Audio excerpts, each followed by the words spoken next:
Nagu ma enne mainisin, siis IKT-s töötab Eestis naisi vaid umbes 5% ja tasuvamate positsioonide hulgas on naisi suisa alla 10%. Selle jaoks, et seda probleemi juba juurtasandil lahendama hakata, kutsuti 2018. aastal ellu vaid ja ainult tüdrukutele suunatud tehnoloogia huvikool Unicorn Squad, millest on saanud rohkem kui 1500 tüdrukuga üle-eestiline liikumine. Tänase konverentsi esimene vestlus tõukub just sellest ja siia stuudiosse on kohe-kohe tulemas Unicorn Squadi kaasasutaja Taavi Kotka ja tema tütar Helena Kotka.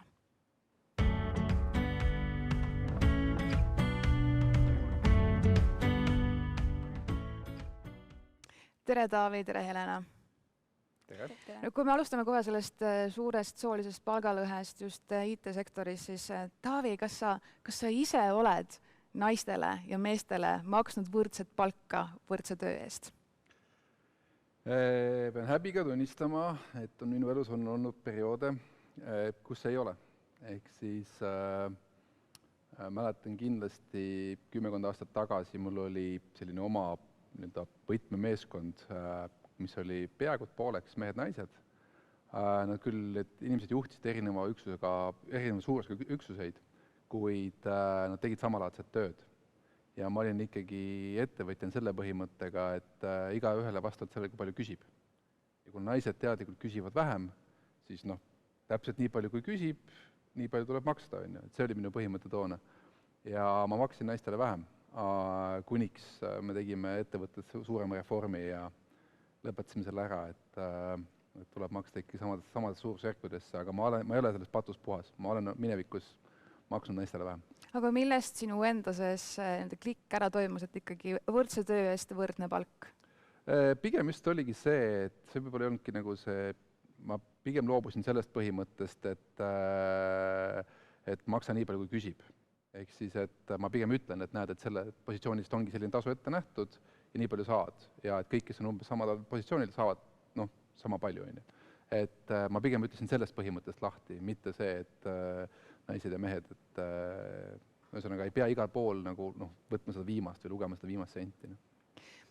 Aga miks just IT-sektor on see, mille puhul me räägime sellest, et naisi endiselt on vähem ja ka kõrgelt tasustatud siis naised selles valdkonnas on siis selle väga väikese kümnendiku sees? No kõigepealt ma pean ajaloost meelde tuletama seda, et ajalooliselt 50-ndatel üle 90% programmeerijatest maailmas olid naised. Kõigepealt IT-s olid ainult naised, siis nad kadusid sealt täitsa ära ja nad tulevad jälle natuke tagasi. Eks, et see pilt on olnud kunagi väga roosiline, nüüd nii must, eks. Aga need soorollid, millest sa ka sissejuhatavas lauses rääkisid, või need soolised põhimõtted, need ei tule mitte sellepärast, et see kuskil hilisemas eluseas neid määratlusi tehakse, vaid see tuleb meile enda lastevanematelt. Ehk siis täna me oma kooliga oleme ära tõestanud seda, et tüdrukud tahavad tehnoloogiat õppida, nad tahavad areneda, aga nende mahajäämus samaealistest poistest tehnoloogias on vähemalt 1,5 aastat. Ja see tuleb sellest samast, et millal sa hakkasid oma lapsega mängima nukkutasemel robotitega, kas sa üldse oled tutvustanud talle erinevaid tehnoloogia võimalusi, kas sa üldse räägid oma tütrega näiteks tehnoloogiast või sa räägid ainult lilledest ja lülikatest, eks. Et see ikkagi kokkuvõttes me täna parandame mõnes mõttes nende vanemate tehtud vigu. Ja sealt hakkab see pihta. Aga see tõesti hakkabki tõesti kodus pihta. Ma mäletan, Taavi, ma käisin sinu juures Viimsis külaliste lugu tegemas aastate eest. Ja Helena ilmselt oli siis kõvasti noorem, kui ta praegu on. Ja ma mäletan, sul oli köögis laotatud laiali selline vaip, mille peal siis sai hakata kuidagi mingite klotsidega mängima, mingisugust rongilaadset asja tegema ja mis töötaski programmeerimise põhimõttel. Ehk et see oli selline juba esimene väike indikatsioon, kuidas last mänguliselt sellesse valdkonda kaasa tuua. Ma ei ole sellest patust puhas. Ehk siis kindlasti näiteks Helenal me ei ole soodustanud, kui tema oli 6 või 5 või 7, me ei soodustanud tema tehnoloogia huvi nii palju kui näiteks tema, tal on 3 venda ja lähim vend, tema me külvasime üle igasuguste robotite, rongide ja kõige muuga, eks. Et Helena teadlik tehnoloogia tegelemine hakkas ikkagi siit koolist. Helena, kuidas see siis käis, et sa sinna Unicorn Squadi sattusid? Kas see oli siis ikkagi isa sunnil või sinu enda suurel soovil? ma räägin selle Võid rääkida. loo ära? No ma käisin oma koolis, ma olin siis samas robootikatunnis ja seal olidki põhimõtteliselt, kõik olidki poisid, ainult mina ja siis üks teine tüdruk ka. Ja kui tuli aeg, kui me hakkasime nii-öelda minema sinna Roboteksile, siis õpetaja istus meie kõigiga maha ja ütles, et nüüd on niisugune lugu, et me kõik need, kes on nii-öelda vähem aktiivsed, lähevad siit grupist ära, sest meil on vaja sinna Roboteksile minna. Ehk siis mind, seda tüdrukut ja paar teist poissi, me lihtsalt meid nii-öelda visati välja sealt. Ja mu isa sai väga pahaseks selle peale, et nagu ainsad need tüdrukud, kes see grupis olid ja te viskasite need välja. Ja siis ta tuligi selle idee peale ja nüüd me oleme siin. See on väga lahe, et nagu tüdruk ja 2 poissi visati välja ja nüüd on 1500 ja rohkem kui tüdrukut, kes Taavi sinu eestvõttel on hakanud robootikaga üle Eesti tegelema. Ma teen väikse täpsustuse. Ehk siis see kasvas välja meil selle Viimsi garaažist ja siiamaani seda nii-öelda logistikat juhitakse meie Viimsi garaažis, aga neid rühmi veavad ikkagi kohalikud ise. Ehk siis kohalikud lapsevanemad, õpetajad, huvijuhid, kes iganes on võtnud vaevaks selle... See on natukene frantsiis. Ta ei ole selles mõttes frantsiis, see põhimõtteliselt, kuna see on tasuta, et siis sa lihtsalt annab meile teada, et sa tahad oma külas või oma väikelinnas tahad seda gruppi ajada, sul on vähemalt 8 tüdrukut koos ja sa annab meile teada ja me paneme su kirja ja sul hakkab kord nädalas saabuma kast, mille sees on tund või 2 tundi, sa annad oma tunnid ära, pakid kasti kokku tagasi ja Omniva toob selle meile tagasi Viimsisse. Ja mõtlengi, et kõik on tasuta, et raha sellest ei küsita, ainult peab endal olema see huvi. Ja ilma nende vabatahtliketa, ilma nende grupi juhendajateta, meil ei ole seda 1500 last. Et selles mõttes ta on ikkagi kodanikualgatus ja kodanikuliikumine, et ta ei ole mingi tohutult sponsoreeritud, mingi riiklik asjaajamine, et see on...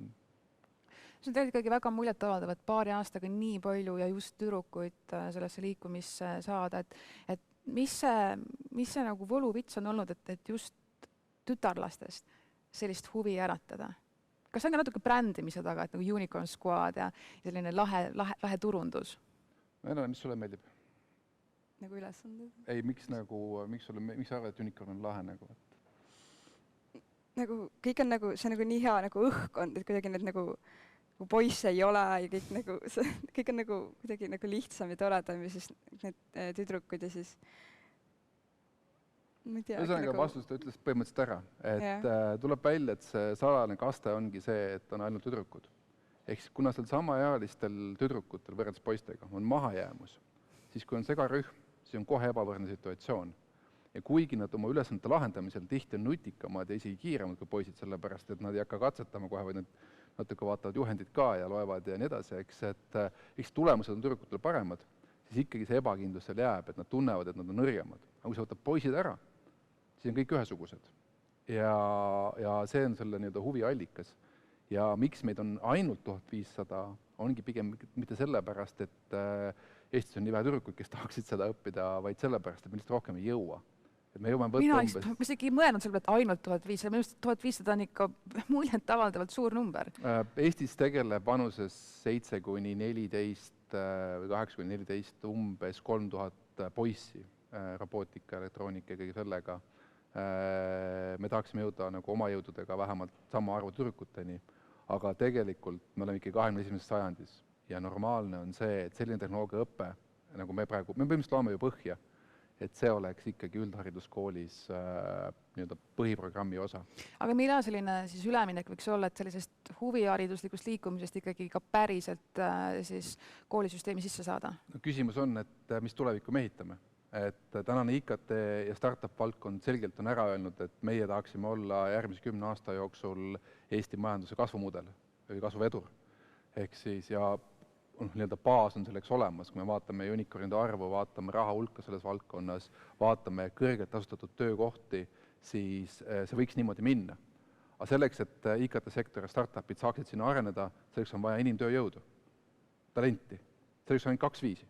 Kas me toome välja sisse või me tugevdame seda baasi, mis meil praegu juba alt tuleb. Ja selle baasi tugevdamise sala allikas iseenesest on tüdrukud, nagu sa õigesti ütlesid alguses, nad ei vali täna endale IKT-d, sest nad kardavad seda. Füüsika oli keeruline, matemaatika oli keeruline, tehnoloogia on keeruline. Selle kooli mõte ongi see, et me tegelikult ei õpeta neid ju programmeerijateks, ma ise olen paberitega programmeerija, isegi ülikooli haridusest ei piisa, et saada nagu väga heaks programmeerijaks, sa pead ikkagi reaalselt praktikat tegema ja nii edasi. Aga me õpetame neile seda, et sa ei pea seda tehnoloogiat kartma. Seda on hästi lihtne näha, kas või esimesel kursusel nad peavad korraks võtma kätte jootekolbi. See on 250-300 kraadi, nad kardavad seda, eks nad ei taha, nad ei julge. Ja 3. kursusel pärast väikest kogemust nad lasevad nagu Elcoteki töötajad niimoodi tõk, nagu 53 ühendust on vaja seal ühes ülesandes ära joota, et 53. Et see areng on hüppeline silmaga näha. Ehk siis meil on see potentsiaal olemas. Kui me paneme selle päriselt tööle, me tahame sellest oma majanduse mootorit teha, siis ta peaks minema kohe üldharidust. See on jälle selline väga hea, aga samas teistpidi ka kurb näide sellest, et selleks, et mingisugust olulist muudatust ühiskonnas siin Eestis teha, on jällegi ettevõtjad ise need, kes selle mootori proovivad käima tõmmata, et mitte väga sellist nagu ka riiklikku tuge selle taha. Kuidas sa seda nagu näed? Ma arvan, et see, et me pole mingit tuge saanud, et see on normaalne, sellepärast, et me läksime ju katsetama mingit hüpoteesi. Meil oli hüpotees, et kui me võtame ainult tüdrukud ja ainult poisid, ehk nagu kehalises kasvatuses, me lööme nad 2 lehte, kuigi ma ei saa aru, miks näiteks 10. klassi tüdruk hüppab tõenäoliselt kaugust rohkem kui 10-aastane poiss, hüppab kaugust vähem kui 10-aastane tüdruk või jookseb aeglasemalt, eks. Et ma ei saa aru, et miks me seal eraldatud on. Ja tehnoloogias samamoodi, et me peame eraldama ära, et siis läheb paremaks. Seda hüpoteesi oli vaja tõestada, täna me selle ära tõestanud ja nüüd võib tegelikult riik nagu kampa tulla. Ehk siis teha sellest nagu suurema asja, sest kokkuvõttes neid tüdrukuid selles vanuserühmas on kuskil 40 000.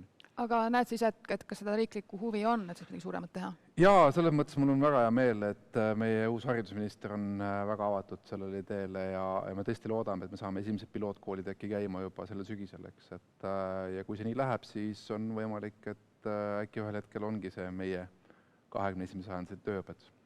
Väga lahe.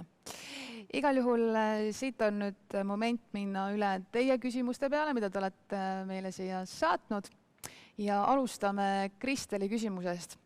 Tüdrukute robootikuhuvist rääkides, millest tüdrukud eriti head on ja millest nad eriti vaimustuvad? Helen äkki oskab paremini kohe kommenteerida? Me teeme igasuguseid asju, me joodame, me lennutame droone, me programmeerime roboteid, me teeme purjeautosid. Minule väga meeldib see see jootmine ja droonid on nagu üldiselt kõik meie lemmikud.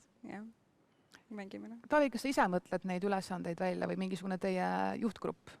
Meil on ikka meeskond, aga jah, vähemalt unicornide ülesannete puhul ma katsun ise olla võimalikult palju juures, sest olles ise programmeerija, ma tean, põhimõtteliselt mis oskusi või mis teadmust, mis arusaama sa pead tüdrukust tekitama ja me püüame otsida neid ülesandeid selle kaudu, et siis nii-öelda konkreetselt seda teatavat lõiku arendada, anduritest väärtuste lugemist, nende väärtustele vastavalt roboti käituma panemist, see on läbivalt meil kõikidel kursustel.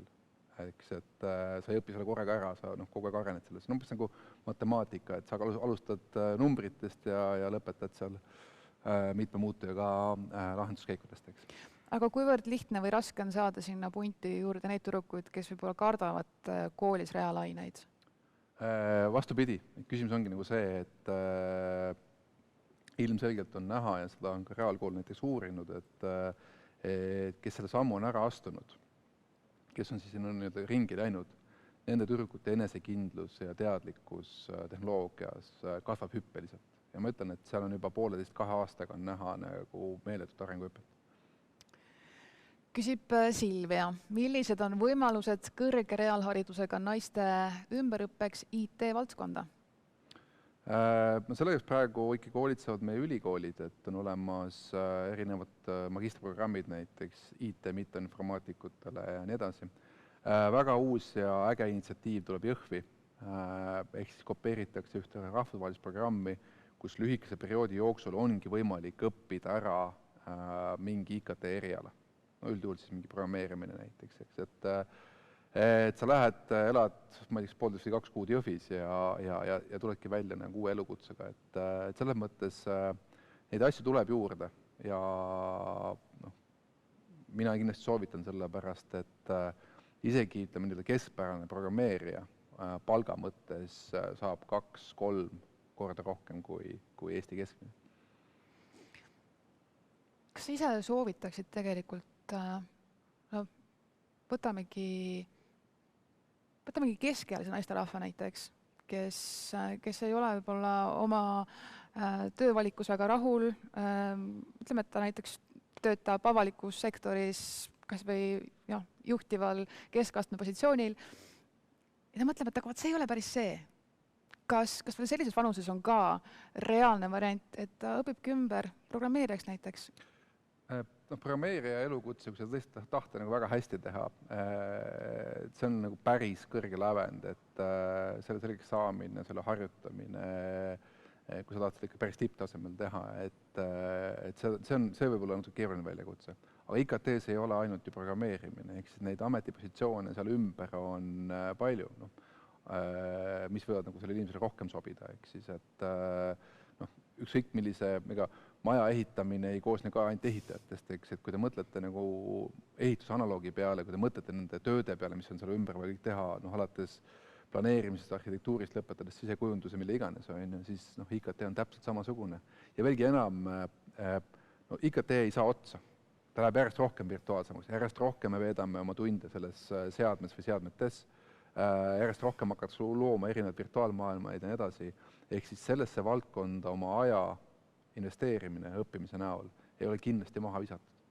Sinust võib saada testija, sinust võib saada kvaliteedijuht, sinust võib saada andmetega tegeleja, ehk siis neid positsioone on seal kümned ja kümned, et see ei ole ainult see üks programmeerimine.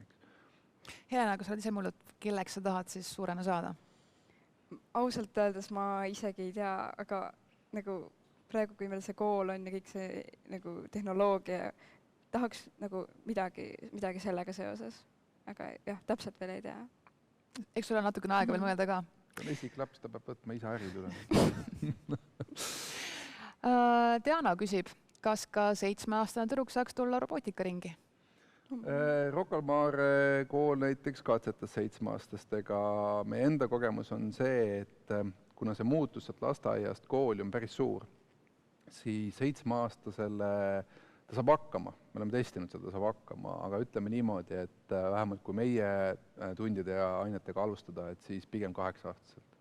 Aga võib ka, alustada vist 10-aastaselt, et selles mõttes, et see ei ole see, et nüüd mul enam ei ole 8, nüüd ma olen 9 või olen 11, nüüd ma enam ei sobi, et see ei ole nii. Et küsimus on ikkagi nendes vanemates, need lapsed, kes sinna ringi tulevad, ei pea olema samaealised, nad võivad olla täiesti, kuna see auk, mis on minevikus tekitatud, on kõigil ühesugune, et siis sa võid alustada 10-selt, 11-selt, lihtsalt on tähtis, et on mingi punt, kes käib regulaarselt siis kord nädalas koos. Aga kui palju sa seda ise kõrvalt näed, et see, et tüdrukud sinna jõuavad, on ikkagi vanemate enda initsiatiiv?